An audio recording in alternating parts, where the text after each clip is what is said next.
ও সখী আজকে তো স্কুলে কেউই নেই রে, তুই আর আমি নাকি?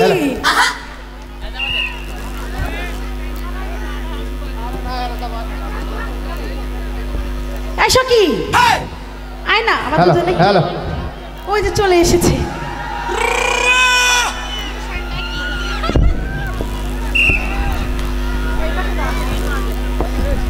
সখী তুমি আজকে আসতে দেরি করলে কেন? সখী বলো। এই স্কুলে পড়তে আইলাম আমরা দুইজন ছাত্র,